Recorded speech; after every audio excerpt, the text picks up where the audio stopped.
are listening to the Metal Command Podcast.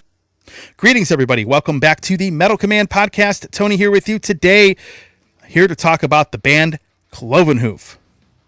Now, for those of you that watch my show or pay attention to anything I've posted, you all know that I put a podcast out maybe a year and a half ago, maybe a couple years ago now, where I was very critical about the situation with their now former singer, George Call, who quit the band over an incident that happened where the basically someone that runs a heavy metal festival essentially said that the band could play, but George couldn't sing at the festival. They'd have to get another singer for the festival. And then obviously they went and did the festival anyway. George got angry and said, screw it, I'm done. I'm not going to do that. And that was the end of that.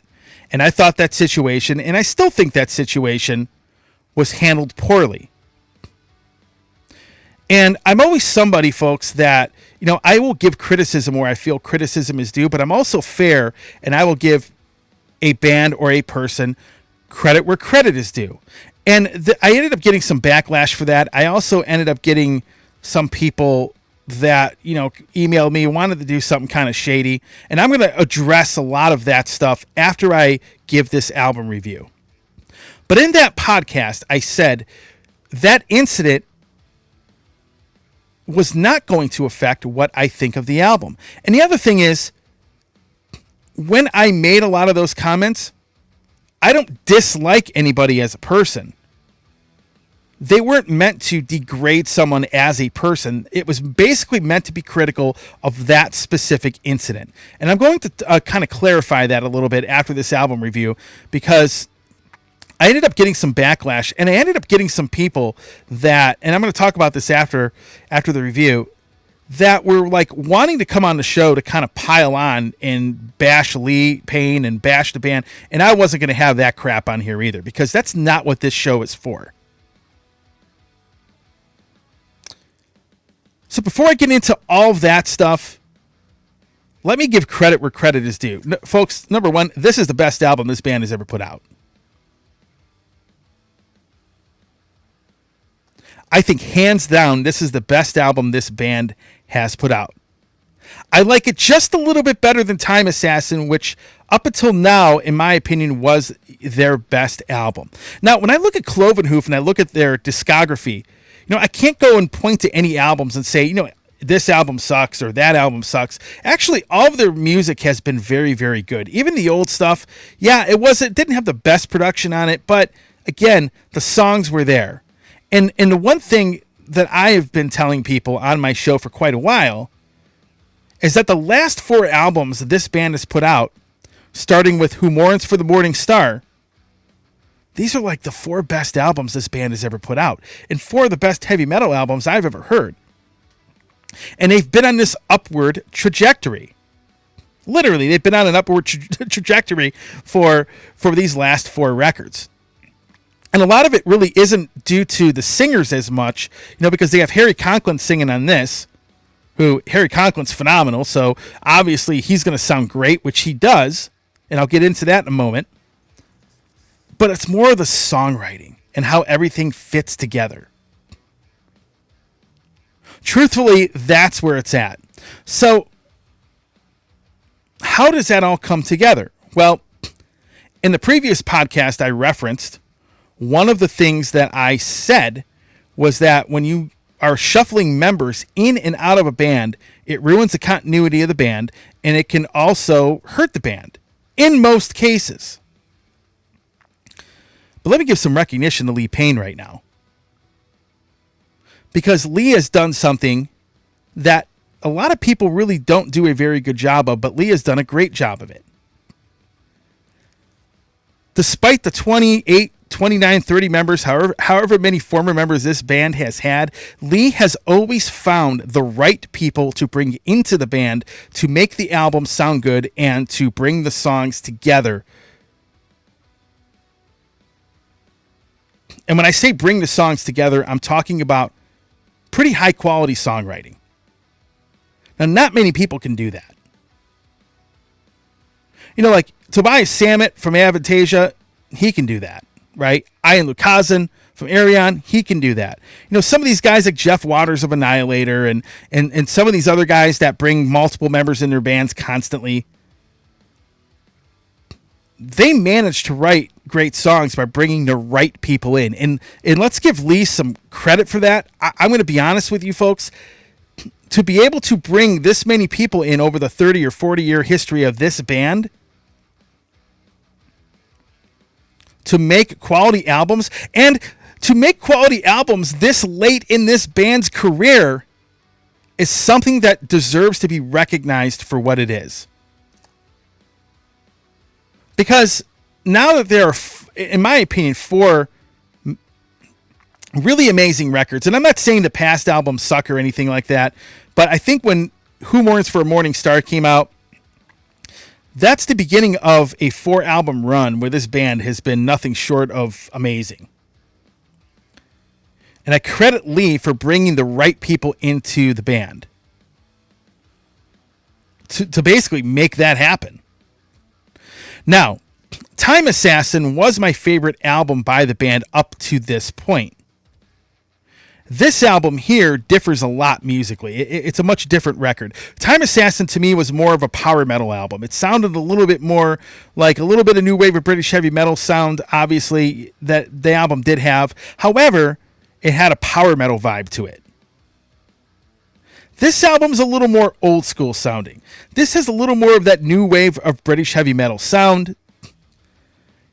You know, I hear a little bit of everything from that era. You know, there's some songs that, you know, have a little bit of that new wave of British heavy metal sound, some Black Sabbath vibes. You know, you do have a little bit of that power metal vibe on this album, but this record musically is just a little bit, it's different than Time Assassin was. Now, even though the music is different, that is not why I like this album better. I think the quality of the songwriting between Time Assassin and this album is the same. Even though, you know, in terms of style, the music's different. You know, it's still metal, but it's more of that more classic new wave of British heavy metal vibe to it, at least in my opinion. But you know what I like about this album better than Time Assassin? The production. The production is phenomenal. And this is probably the best sounding album they've had. Now, sorry about that. Age of Steel had a great production on it too. So does this one. Time Assassin, for whatever reason, as much as I loved the songs, there was something about the production I really didn't care for. It sounded a bit thin. And to be honest with you, I was, you know, even though I loved the songs, the production I thought could have been better. The guitars I thought and the bass were a little bit too low in the mix. And the drums were a little bit too pronounced. At least that was my personal opinion. This album, the production is awesome. And that is why I think it is their best album. I like the songwriting equally to Time Assassin, even though the songs are different. But the production, for me, is what sets this album apart. You know, when I look at this album, though, I'll tell you what, first of all, my favorite, I'm going to go through my favorite songs really quick before I get into the vocal performance of Harry Conklin here in a second. But The Summoning, the last song in the album is one of the most incredible metal songs I've ever heard. And it's actually one of my favorite, if not my favorite, Cloven Hoof song up to this point. But it's kind of a mix of like a little bit of, you'd have to listen to it. It's got a lot of variety in that track. It's about 6-7 minutes long. But it's a phenomenal track.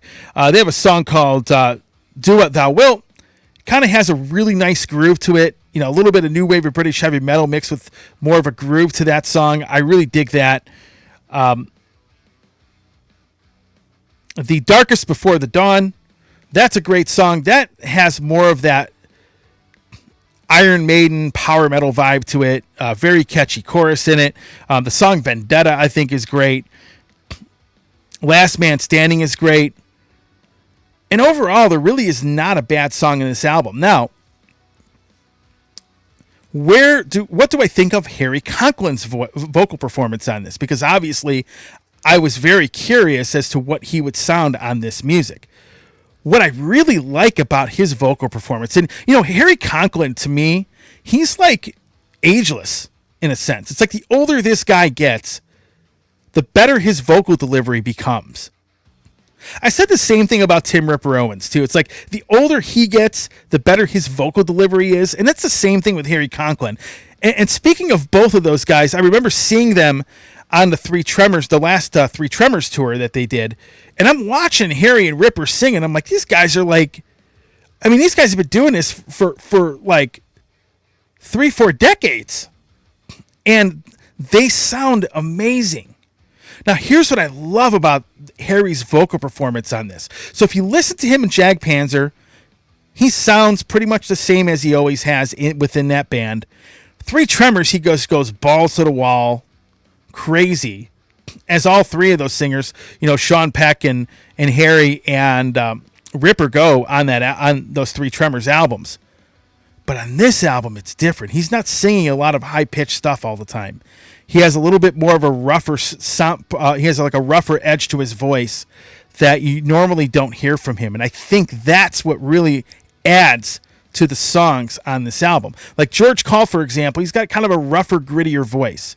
And what Harry Conklin did on this was he had a little bit of that and, obviously hitting the high notes when he needs to hit them. But it was like a combination of hitting the higher notes, like as far as the classic metal singer sound, and a little bit of, a rough edge to his voice. I thought it was really great. It was one of those things where it was not what I was expecting in a very, very good way. And let's give a shout out to High Roller Records, by the way, for putting out a quality product yet again.